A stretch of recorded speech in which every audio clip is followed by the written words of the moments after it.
Good day, everyone. This is Dalen over here from Curious Core, and I'm the founder and general manager, and also your host for this evening. This evening, we have a special guest. Her name is Tina Huang, and we know that we have put her Chinese name in the event description. So she's also called Kuei Tien. And Kuei Tien, or Tina, is a product design manager with Rakuten Viki, and she manages and develops the product experience for the design team. And she's actually was born and raised in Taiwan before coming to Singapore to work for various companies and eventually Rakuten Viki today. So she enjoys solving complex design problems and just making people happy in the office. And she aims for simple, intuitive solutions that will improve the lives of people around her. So Kuei Tien has been promoted in her role from a senior UX designer to a product design manager. And this evening, we're actually going to talk a little bit about her experience being a first-time manager and some of the lessons that she has learned along the way. She was also a product designer at Carousell. So because she designed for markets in the Asia Pacific, for Carousell, we're going to ask her to describe some of her experiences around that as well. She has also done visual design and UX work for various other companies, including Migme, as well as the Bread of Life Christian Church. So we're very glad to have you over here today, Tina, and we have a very international audience hearing. So maybe let's just start off by having you share with me what do you do on a day-to-day basis at Rakuten Viki as a design manager? Okay, sure. Day to day usually is meetings, meetings, and meetings. So as a manager, our role is basically communicate the design values to other departments, especially non-designers like engineers, marketing, content team, and even CX team and PM team as well. Because Viki team is still relatively small. So 30% of my time will still working as a IC, a lead designer role. Yeah, so 70% of my time is meetings every day, and I need to find a little bit on my time work on the groundwork. Yeah. Thanks for sharing. Is there anything that you are working on or have worked on that that you're especially proud of in your entire career? Oh, proud of definitely is my graduation project in interaction design field that I study in UK. So that project basically is how to help the people enjoy dining together while dining and having fun at the same time. So my graduation project basically is design a racing game, and display the game on the play, and how user play the racing car basically is using a coaster. So the coaster basically is like when you eat on the table, you use coaster to rotate the wheel basically. Yeah, so we hope by integrating this interaction design and gaming design in the dining experience, it will help increase the users not just play focusing on their phone, but at the same time they can have fun and chit chat during the gaming time. Yeah, thank you for sharing that. And that sounds like a very interesting project. For some context, Kuei Tien or Tina has actually studied mathematics as her bachelor degree in Taipei, University of Taipei, and then she eventually went to the Nottingham Trent University to study her master's in interaction design, UX design, and game design. So it does sound like your project was related to something that's around gaming. Yes. Okay, that's great. So you have worked in this field for several years. I was just wondering, aside from the school project that you mentioned, is there any commercial project that you would say is interesting that you feel particularly proud to talk about? Okay, watch party in Viki, I would say. Mm. Yeah, so Maybe before we start, like, could you share with the audience, like, in a gist, like, what is the Viki product about? Because some of our audience may not be familiar with it. Yeah. Oh, sure. So Viki is the online streaming platform where we sell most Asian content to the world globally. And our target market is a bit like Netflix, but our target market is more in US and Europe. So we try to sell all the Asian dramas to the Western world, where Netflix trying to sell the Western drama to Asian world. We do it completely different, but the goal is the same. The only different, like I would say, main difference between Viki and Netflix is Viki is more focusing on community, the viewer community and the subtitle community, where those community users are a big exit fan of Viki. They really help also like translate like Viki's drama into multiple languages. We have around 200 languages. Yeah, that's really cool. Thank you for sharing more about Viki. And Mhm.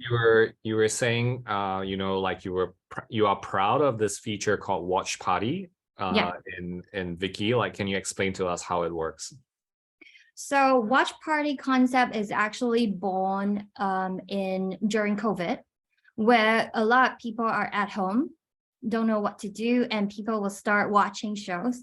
But interestingly is like during our research in US and Latin America, a lot of users, they actually like US users and Latin American users, they love Asian drama, but they don't have friends or even their close friends.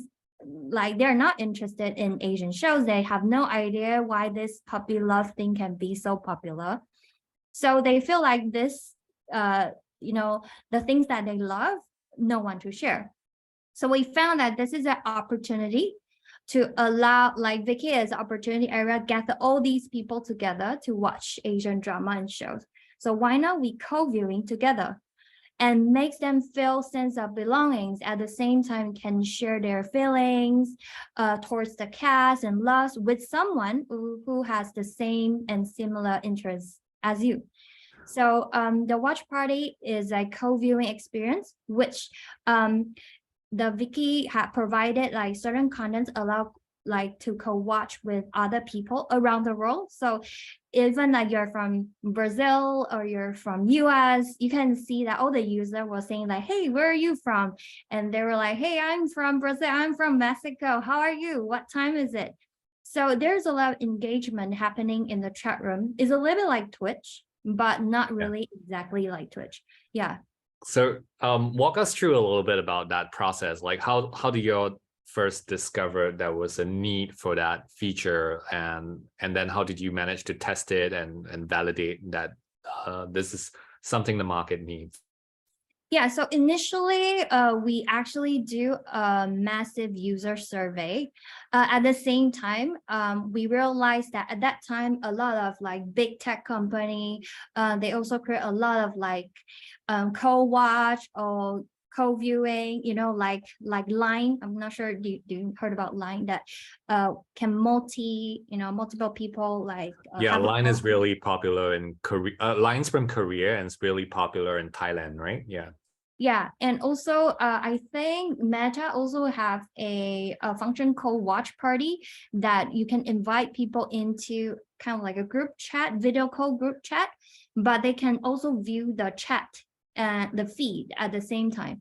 So when that comes, like company was thinking like, okay, maybe we as a streaming service, we can do something different.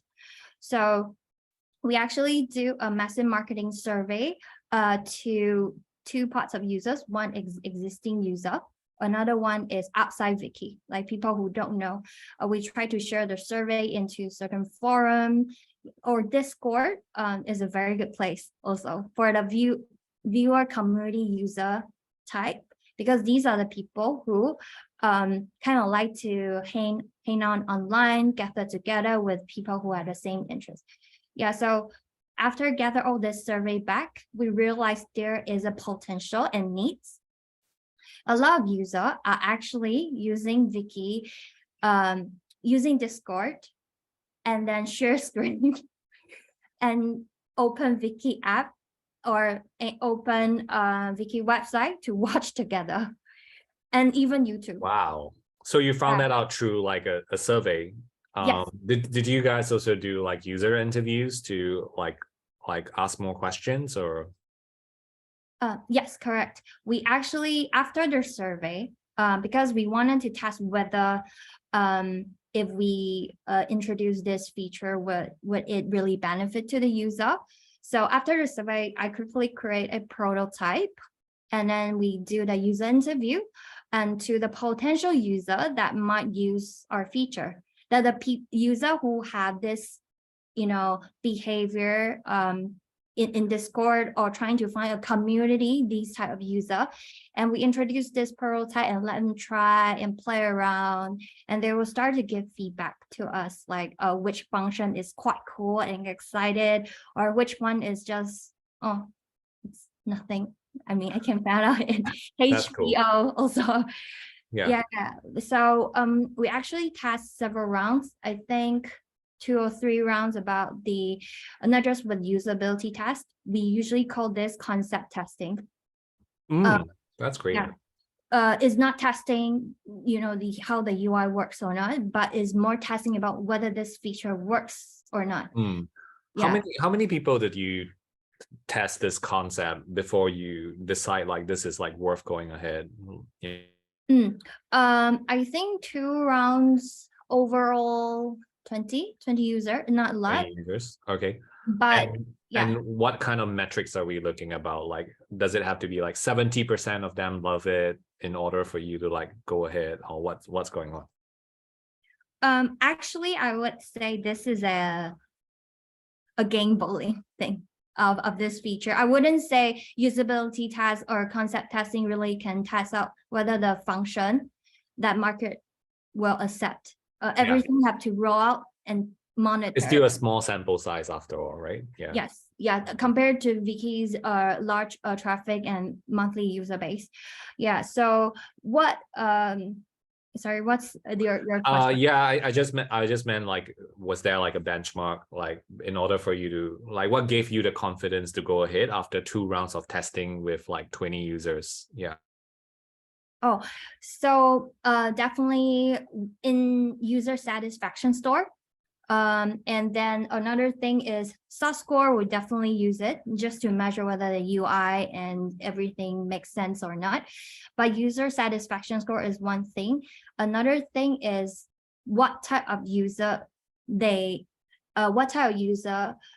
is this, and why this person rate this satisfaction number. And then this type of user, like compared to larger Viki user base, how many percentage of them is in our largely Viki user base. So we actually compare to the large Viki user base, and then to also do another round user interview. Actually, just wanted to check whether this type of user can drive more revenue. It's a bit like like an Instagram. Actually, 95% of users are viewer. Only 5% of users are really a content creator. They create content every day. But with this 5%, it can empower the entire watch time and entire time that people can stick on Instagram. So we're trying to see whether these type of user really can, just satisfy them. Then we can drive more revenue, more engagement, and watch time. Yeah, that's pretty cool that you deep dive into that. So can I ask, when you were launching this particular feature, like did you choose to launch it only with certain markets first before launching it with the rest of the market? Yeah, absolutely. We actually launched in US first because US is still our largest market. At the same time, we also have a larger content library and license where we safer to do that, because watch party is a very tricky feature where we allow user to watch shows together if they are not a paying or subscription user.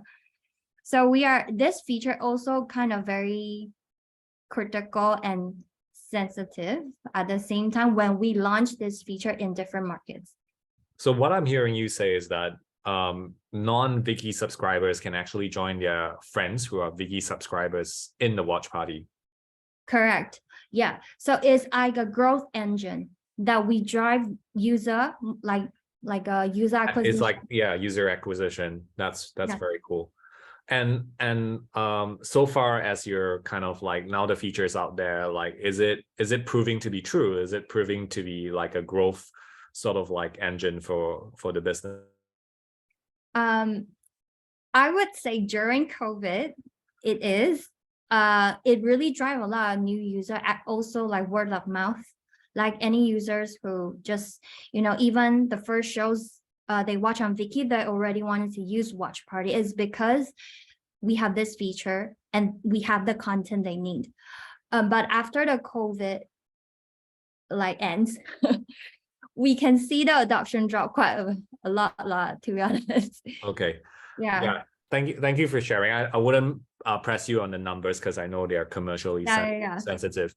But I'll like to maybe find out like, how what are you noticing from this versus like building a community? Like, do you see people like connecting offline after this feature is launched? Do you see them like building a community around like this show or something like that? Yeah. Yeah, I think definitely like a lot of Viki user like to share their loves and passion on Reddit, and also on Discord. Actually, on Discord we have a Viki community which is running by Viki user itself, so it's not running by Viki team. Yeah, so it's quite interesting and impressive. Yeah, that sounds very cool. So yeah, one of the reasons we are here tonight is also to talk about, designing a product for a more westernized market, right? The west side of the world, and versus designing for Asia Pacific, which is on the east side of the world. Where you were at Carousell, and maybe we can start off by having you share a little bit about Carousell as a product and which markets were its primary markets. Sure. But I just want to have a disclaimer because I work in Carousell. It was like 6 years ago. So fine, no worries about it. Totally. Right. You can share from your experience back then. Yeah. Okay, cool. So at that time, like Carousell target market, it's still Southeast Asia. It's in Singapore, Hong Kong, Taiwan, Malaysia, and Indonesia. When I joined at that time. And its primary function is what is it about? Primary, it's still in Singapore, but at that time, interestingly, is that the team is still like very dynamic, at the same time very small.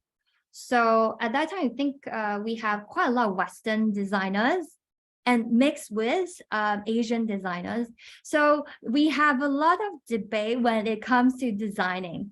Like, like this product is for Asian people. However, like Western people tend to, do with like cleaner designs and, like even one homepage, we just want to display 2 to 3 products with very elegant color. Where on the Asian designers, they tend to have this, Taobao, Lazada, Shopee style of design, where it's a little bit cluster, makes it like UI is a little bit busy. So when I joined that time, there's a lot of debate when the design in every single page that we think this is better with users. Yeah. Before we go into that, which is a really very interesting part of the conversation, just to give some context, Carousell is like a marketplace for used products, right? And they're kind of like very much similar to eBay, where they have a lot of different listings, and people can actually ask the owner who's selling like what's the price that they want to sell at, but the listing price is also there. So let's get into this debate where you and your colleagues back at Carousell, East versus West in this case. one is more cluttered, which is the Asian design, and one is less cluttered, which is the Western design. Yeah. What was the conclusion in the end? So the conclusion in the end, we base on the primary markets, which is Singapore. And Singapore has a lot of a lot of foreigner, right? So we wanted to still maintain Western style, clean style, but at the same time, some pages will look a little bit clustered and busy. I wouldn't say messy, but busy. So it makes it feel, because in Chinese cultural, I don't know whether you have studied like some Chinese culture mention like become busy makes people feel like you have business, you know. Okay, yeah, Yeah. that's quite interesting. Yeah, like I mean, if we kind of go to the flea markets in Taiwan or like even in Thailand, if anyone visited Thailand before, like the markets are always busy, right? The stores are always packed very closely together. Yeah, you're right. Yeah, so interesting at that time, and Carousell wanted to position in the middle. So we still wanted to be clean at the same time. In certain screens, we still wanted to have this Asian cultural vibe inside. So yeah, so this is a bit like, I would say, thanks to the head of design at that time really helped us, you know, like I would say fix through all this like debating process. Would you say you guys like hit a sweet spot in the Yeah. design and balancing between East and West? And Yeah. after that, you all saw all your numbers like went up. Yes, correct. It's really like a sweet spot, like because Singapore market has a lot of like foreigner. So, and at the same time, also we are selling this to the local market. So we want this to be balanced. At the same time, can Western people use it? They can also see that this is a very easy to use app. I can also buy and sell easily when I move house around. And for local people, they will still feel like, oh, okay, I can still get a lot of things. Carousell still have a lot of like items, products, categories, like compared to Shopee. So Shopee and Lazada and Taobao, for example. Yeah. For context for our international audience, Shopee, Lazada, and Taobao, I'm sure all of you know, it's very, very popular as an e-commerce app in China. Shopee and Lazada in Southeast Asia are one of the biggest commerce platforms for stores and shops to kind of like sell, whether they're small or whether they're bigger brands. So just to kind of deep dive a little bit on this East versus West kind of debate. Now that you're in Viki, like what are you kind of adopting? Because when we say it's West, you also have Latin America, right? So yeah, which is also I would say share some similarities with the Asian culture. So like how are you balancing it between like North America versus Latin America? Yeah. I think because like Latin American, they're speaking Portuguese and Spanish. They're all coming from Latin like words. So it's very similar to English. Like most of the things are left to right reading, where it's compared to Asian market, some character is up and down when you're reading it. So it's much more different when it comes to Asia, like the Asian design and Western. But for North America and Latin America, the main difference actually is the message, the copy that we deliver to the audience. So Latin user, this is what we found during the research. They tend to be easily satisfied and also very passionate about like the love of their actor and actress. They will usually share a lot very loud, you know, like use very extremely like these kind of words, like to share their interest about things. So the copy is very crucial for us. Like we try to localize our product copy in those countries and make it use more like passionate words when it comes to show recommendation. That's a very interesting insight, and thank you for sharing that. So, like in terms of copy, I hear that you're using more passionate words, which is also like how they speak in real life. they're very very passionate people. And then for North America, it's kind of like more like I guess more neutral. Mhm. Yeah. So okay. So we kind of explored that on the content design bit. What about design? Did you all make any differentiation in terms of localizing the design, perhaps like the colors or Mhm. anything like that? Yeah. For the design wise, I would say the color wise, because Viki is still as a brand, we want to use color like address our branding. So the color wise, we didn't change that much, but the feature that these countries adopt is a little bit different. So for US users, usually very picky on system stability or certain UI, like not very user friendly, or the content that we provide doesn't have complete English subtitles. Like a lot of complaints usually it's coming from US, but they also have higher spending power when it comes to Latin user. Mm, Compared to Latin American user, they are more easily satisfied, even though our subtitle is not complete. At the same time, also these users like to gather together. Like Latin user always like to hang around, have beer after work. This kind of culture also happens on Viki, where they like to create a forum and community to talk about things, random things even, or make friends. They are very easy to open up sharing their Twitter, Instagram account, even on Viki platform, which is wow. a bit annoying for us. And usually yeah, like also for Latin America, their spending power is quite low. So these type of markets, usually we like to drive more like we call it AVOD, which is a little bit like AVOD is like advertisement on demand word, like Mm, people who don't pay but they come here to watch with ads. mm, okay. Yeah, I think that's a very interesting model to kind of like which is also something Netflix has been exploring, right? It's kind of Yeah. like a payment light kind of like plan. So that is quite interesting. Well, I really like that conversation and how it's going. Like, is Vicky also in the European market by any chance?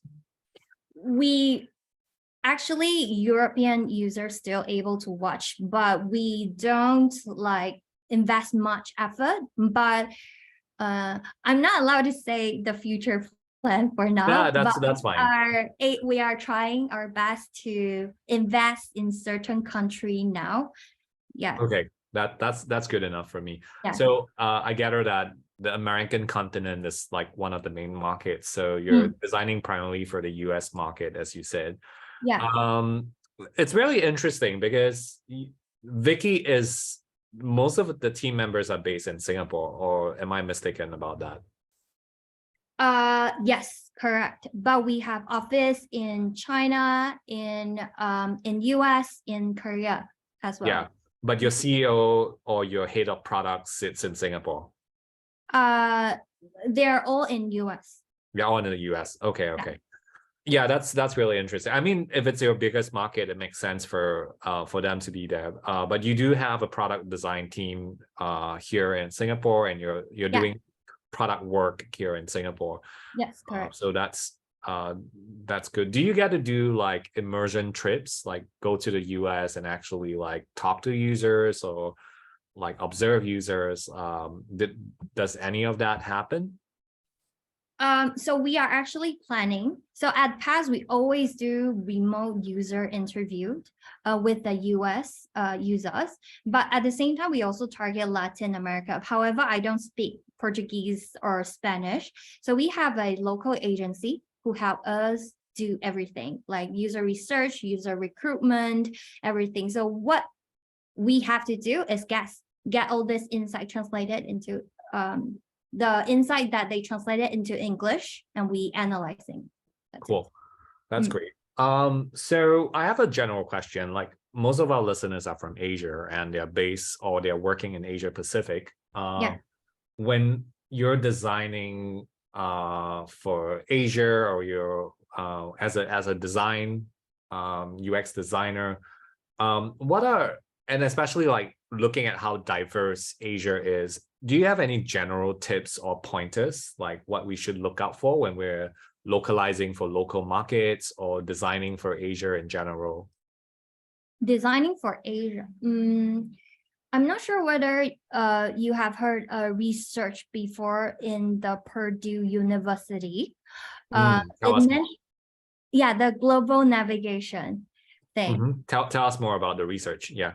Okay, so basically the study is to try to understand like if like the international brand like Starbucks or Uniqlo, they sell all the products around the world. How do they make sure their global navigation suits the local users? When it comes to their product also sell in West and also sell in Asia. So the study found interesting that this global navigation, how they measure is the achieved results such as fastest performance time, the lowest error state rate, and greatest, biggest user satisfaction. They use this three measurements to measure whether this global navigation UI is a success or not. So the finding is the Eastern market prefer vertical layout for the global navigation. However, for the Western market, such like, Chinese using English interface, they prefer horizontal interface to vertical interface. So it's quite interesting for me because when I read this, their study, like this vertical and horizontal UI navigation is really very much related to the Chinese and English characters, where in Japanese, Chinese, and Korea, a lot of the reading is coming from top to the bottom, and all the like Western world are always from the left to right. So that's why this kind of affect to how Eastern and Western user, when they do the navigation, are also a bit different. Yeah, I really like that. And I think it's also important for our listeners to understand that this is very much dependent on the market itself, whether they're reading from left to right or top to bottom. So at least I think for Singapore, we're still reading things from left to right, Okay. as well as like for certain markets like Indonesia and Malaysia. It's still kind of like a left to right format. Would you agree with that? Like, because I believe Carousell also targeted some of these markets. Yeah, so for this one, but to be honest, a lot of things is still experimenting because like a lot of Chinese products are going into Southeast Asia market. As I mentioned, like those like Taobao, Lazada, Shopee, those big e-commerce brands, these product will actually train users how they navigate the product as well. So that's why you can see a lot of product in the Asian market is trying to be a little bit like Chinese style, where it's a bit messy, clustered, but at the same time, you can also navigate. Well, yeah, that's something very interesting that we learned today. And I believe there's also like character differences in terms of like different characters. As we had a previous speaker kind of shared a little bit more about it. Certain countries have more characters versus like less characters. Yeah. So you kind of have to kind of work with that as a designer. Are there other things that you think we should look out for when we're localizing design for local markets? The feature and marketing. I think these two will definitely be a key differentiator and how you're gonna enter and hit users' heart. Because I'm not sure whether you all kind of observe Uniqlo, how they target their clothing styles in different market. So this is something interesting. I saw in Taiwan, they will try to use Taiwanese way of like having fun with others, or all those Taiwanese influencer dressing style in their, we call it billboard main page, the hero landing page. Yeah, the hero image on the homepage, right? Yeah. Yeah, that image is super critical for localization. What kind of image that you can really hit users' heart with their cultural. And then I also saw the Indonesian version in Uniqlo where they use their local styling and and also I don't know how to explain a little bit like, is it Malaysia or Indonesia? I forgot. They use a bit like Hokkien style of Yeah. wearing and clothing style, and yeah, to put it on the hero landing page, which people will think like, oh, actually this product knows me, knows my culture, understand me, because this will actually kind of gain users interest and trust at the beginning. So marketing on the localization, I think, is super crucial. Yeah, thank you for highlighting that. So do we like I hear you were making some tweaks on the copy side. Like, do Viki likewise from a visual point of view make such tweaks and it's when they're localizing? The marketing, yes.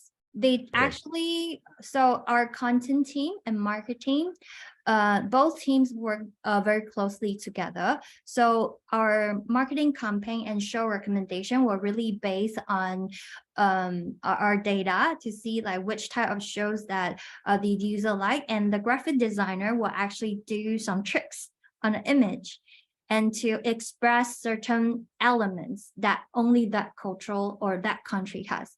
In the newsletter or in even the show recommendation image, and sometimes with the copy itself.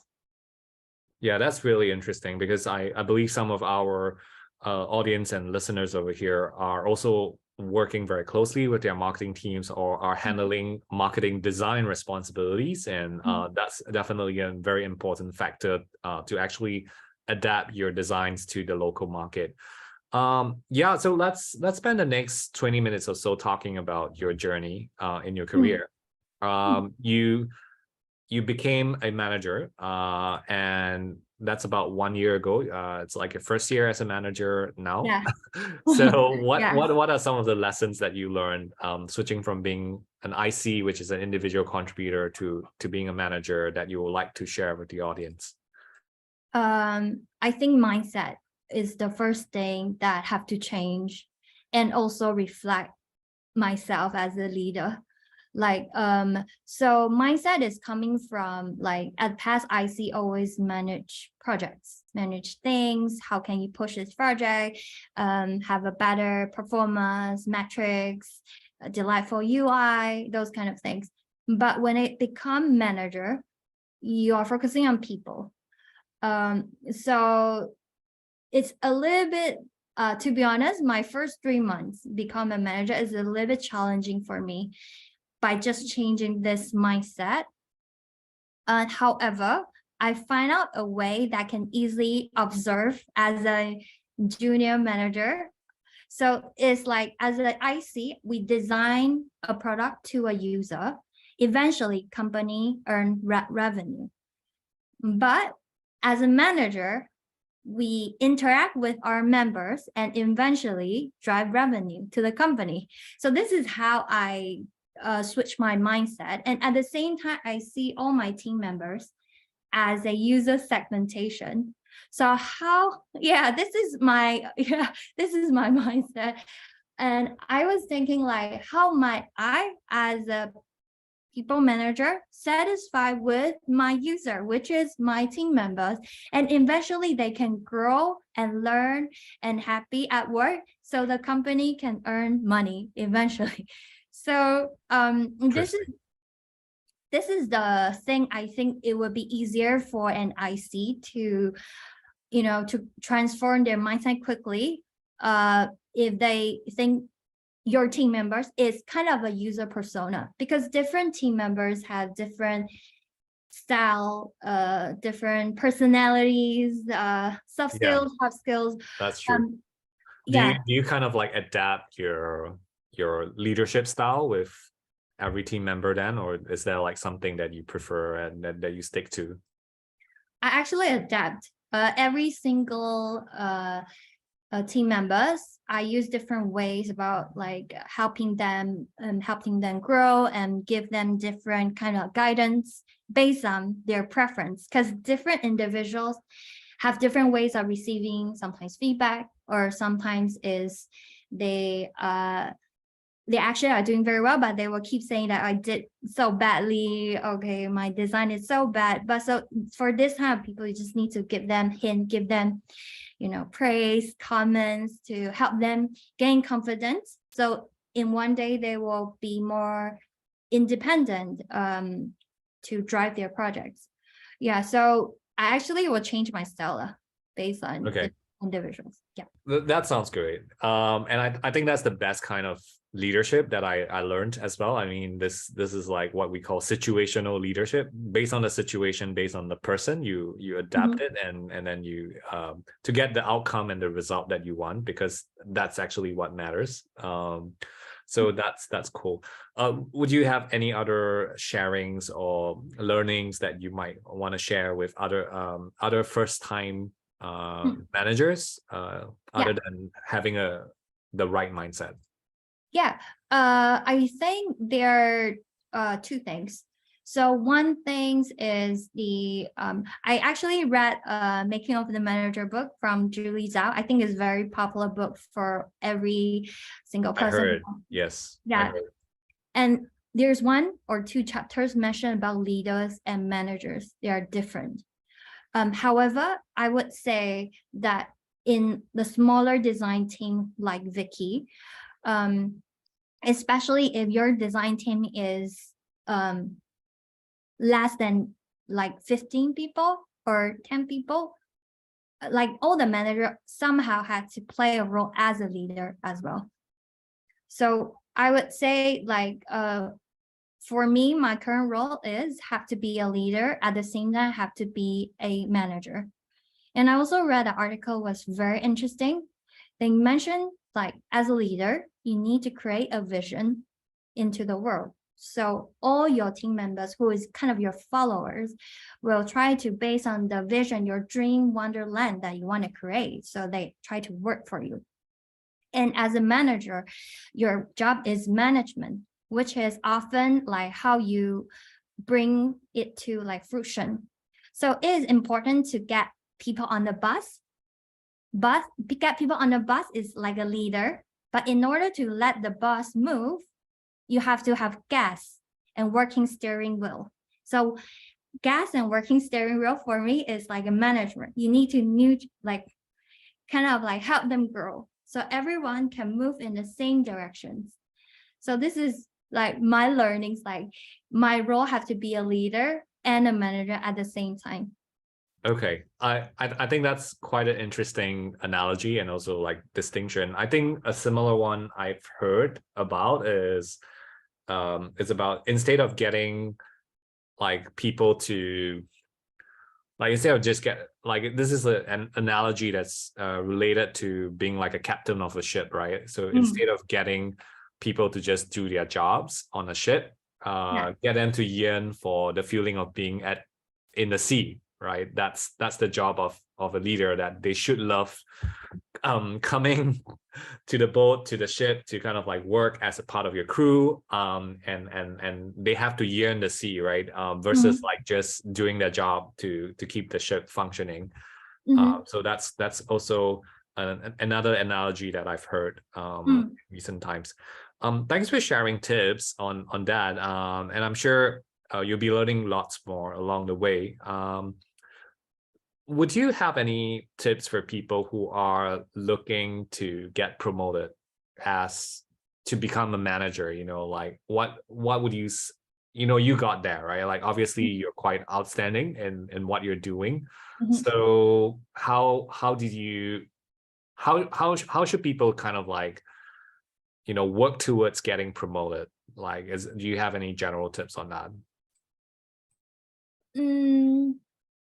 To be honest, when I've been promoted, it was unexpected. Yeah, but I do ask my manager and also my ex-colleague, or like the like those director level person who used to work in Viki, like, why do you think like my boss got me promoted? And they were saying that actually it's based on one very main characteristic. It's how this person can harmony collaborate with nearly every type of people. This is one very big angle. And at the same time, how can this person like peacefully influence others to buy in your design to others? So these are the very two critical things that I would say that my boss maybe found I'm a little bit different from the others. So it's not because you have a very strong, skills on hard skills, on designing, on researching. It's not about that. It's always about soft skills. So because as a manager, a lot of times, 70% of my time in my current working days is communicate with different departments, and also like trying to influence your work and also solving conflicts if there is. And how can you use a very like softened way and also very powerful way of persuading others? It's a key that I would say key character that your manager will be looking after. So it's not really about your hard skills. It's really a lot on collaboration, soft skills, and influencing. It's good to know that it's about that, because I think I think there's only so much you can improve in your technical skills, but like in terms of soft skills, in terms of leadership skills, there's always like room for improvement to be better, whether it's managing yourself, whether it's managing others. I think obviously probably your work, I would say, I'll make a guess over here, but I probably like that there's definitely no major problems with your work and your delivery as an individual contributor as well. But they also took into account like your soft skills and your ability to work with others, your ability to persuade others to kind of adopt your point of view, which is leadership in its own form. So that's very, very important. So for all listeners, don't forget to improve your soft skills as you're growing a career as well. So you kind of took the risk to come to Singapore to work, and I think you took several career risk. Number one, you took the risk of becoming a designer after studying mathematics. And then after that, you took the risk of like coming to Singapore after working in Taiwan. Can you explain like what went through your mind before you like decide to take that risk? Yeah, sure. So when I was in my second year in my uni, I actually already know mathematics is really not my interest. I don't want to be a scientist or accountant or a person who dealt with algorithms every day. So at that time, I tried to explore various options at that time. And eventually I find like visual design is something that catch my interest.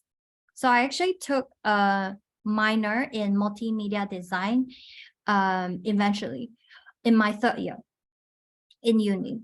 And after digging more and more, I realized this is a whole new world and I really need more time to I need more training and time to learn.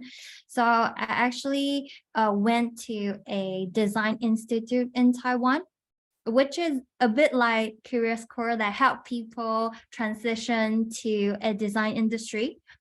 But the interesting thing about this institute is they collaborate with a university around Europe and US. They somehow also invite all the lecturer or the professor in that uni to come to give speech. Sometimes we'll also review our portfolio, like give us suggestions that what kind of candidate they're looking for in that field. So luckily, I successfully apply interaction design field in the UK. Yeah. So after graduated, I actually went back to Taiwan to work around like close to 3 years. And then and then also luckily, like there's a headhunter found me when my I think when the Taiwanese company was bankrupt at the moment of time, my third year as a UX designer, that company basically bankrupt. And that company has certain reputation in the Singapore industry. So that's why the Singapore headhunter found me and then contacted me. So that's why I'm here in Singapore, continue my career journey. That's cool. Were you on LinkedIn back then, or like how did the headhunter found you? To be honest, like when I was studying in UK, LinkedIn also kind of very popular in UK. So I already had my file set up during that time. Yeah, but Taiwan, it's not using LinkedIn. It's another like a professional, Yeah, like more side local one. job Yeah, portal. yeah. Okay. Yeah, I mean that's a really interesting story on how you transition from mathematics to UX design, and then how you came to Singapore, which I believe part of it was luck. Part of it was also that you had the experience already, so you were ready for that opportunity. I like when you're what did you learn when you're coming to Singapore, or when you're working in Singapore, like in your first few years, like what were some of the things that stood out for you? Because I obviously it's very different, right? Working in a UX job in Singapore versus working in a UX job in Taiwan. It's very international environment, I would say.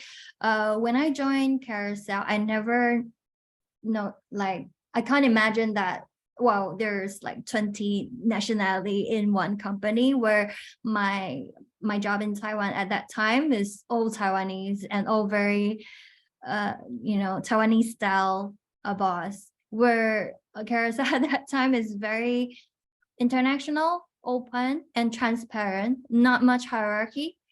So this is the first thing that I was still like at that time I'm trying to get used to, like the working environment. And in Singapore also, the design community, although it's very small, but it's somehow kind of like, oh, A person know B person know your friend or friend. Yeah, it's a small city, but people Yeah. know people. You're right. Yeah. Yeah, and also a lot of event. I would say in Singapore, a lot of like meetup event, or a lot of like design industry advocator will try to share their thoughts, ideas, challenge in the company, and also trying to influence the tech industry to make sure like other designer has a better life in the team. Yeah. So this is something at the moment of time when I was in Taiwan, it doesn't happen very frequently. But in Singapore, I actually see quite a lot. So I can get to join the design community, know different company designers, how they work, and get to know each other. Yeah. Yeah. So now that you're in Singapore, you've worked here for several years and you're work on some international products. Do you have any intention of going back to Taiwan and contributing back to the UX industry over there? Or yeah, what are your future career plans? In short term, no. Yeah.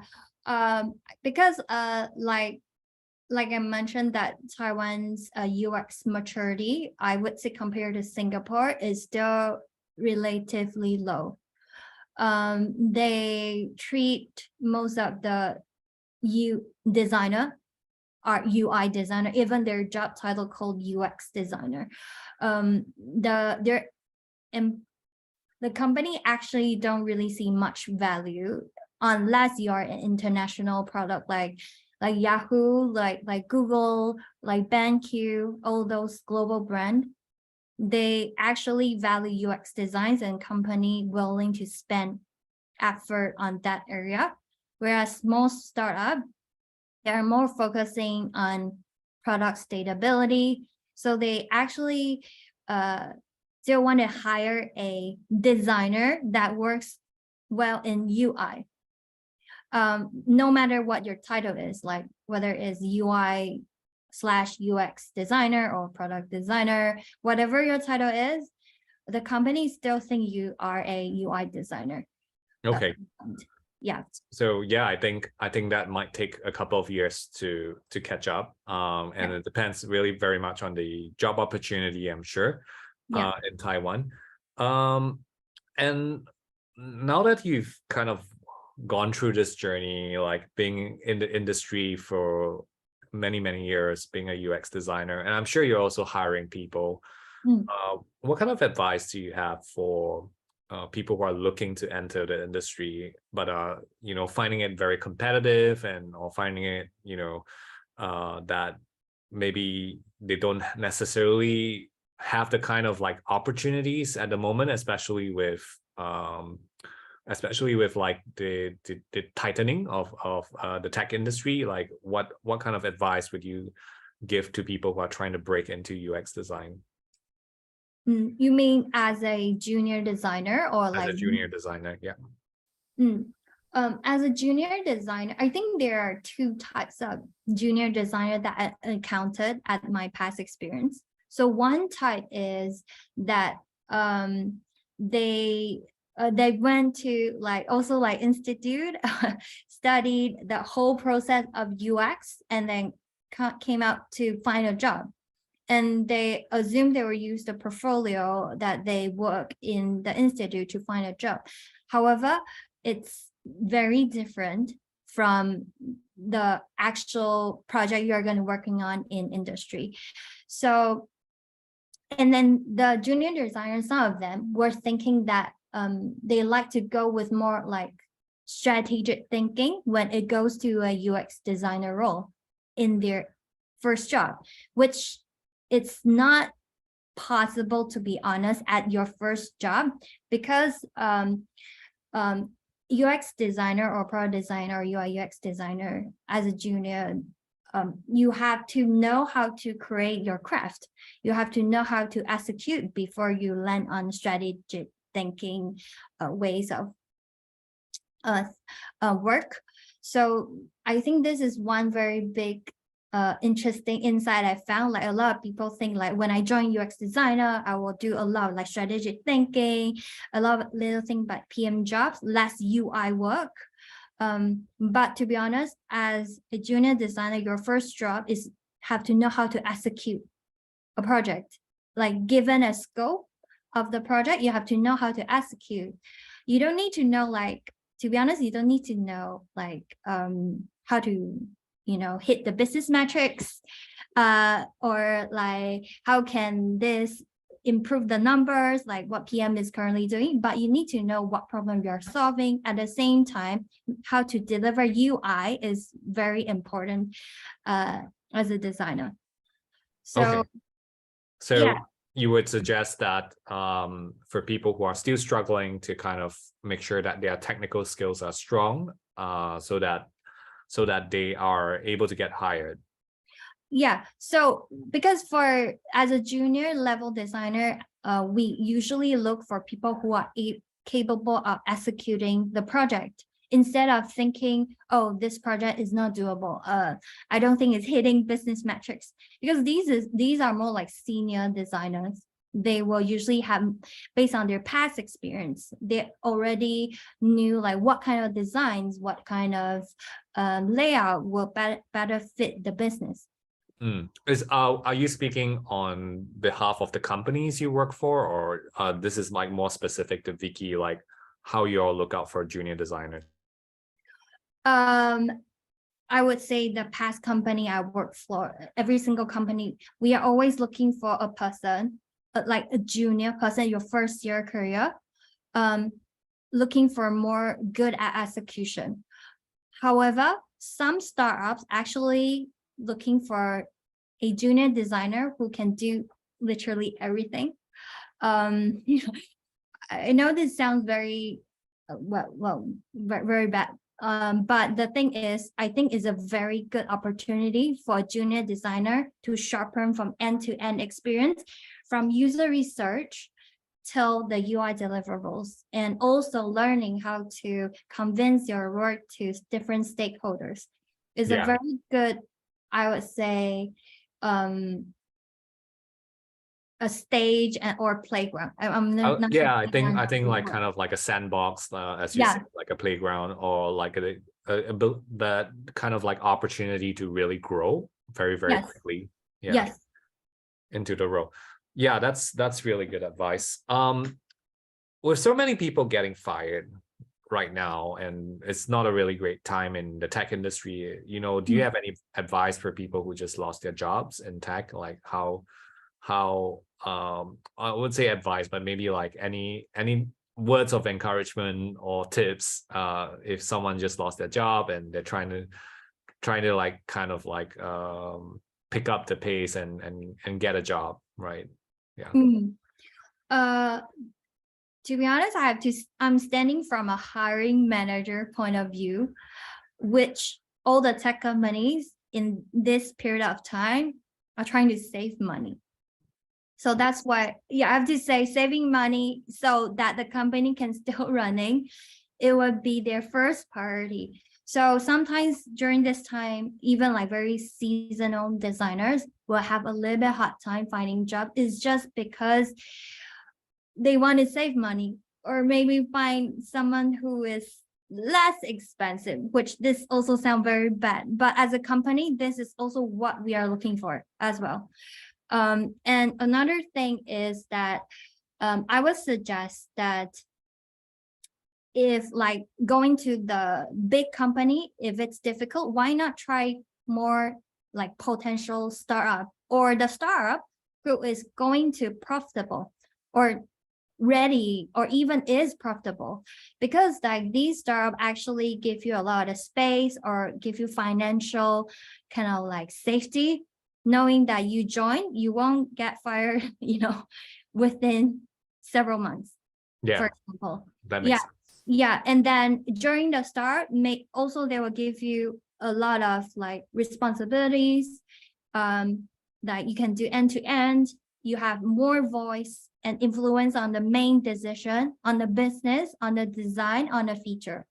So maybe during this time can join startup, like profitable one, and then maybe stay for 1 year and can like see the market for a while. And once the market is getting ready, all the larger company will slowly open up. Well, thank you for the tips. I think that definitely sound advice to be open to joining startups, and also be open to the idea of being flexible with your salary, especially when everyone's trying to like save costs right now. Well, we're very glad that you're able to join us tonight, Tina. So for those of you who want to reach out to Tina, like you can look for her on LinkedIn. Is that a good place? Yes, sure. Okay. But do note, like you might have to type her Mandarin name, but I think she's gonna change it pretty soon. So it's Kuei Tien, Kueitien Huang. If you want to look for her on LinkedIn, but I think she's gonna add Tina very, very soon inside, so you can just reach out to her. And for our listeners, thank you for listening to this. We hope this session and episode has been helpful and useful for you, as we talk about the difference between designing for East versus designing for West, and Tina's lessons on how to transition from being an individual contributor to being a manager. And thank you so much, and do join us next month where we have a different guests speaking about working in UX design. So thank you.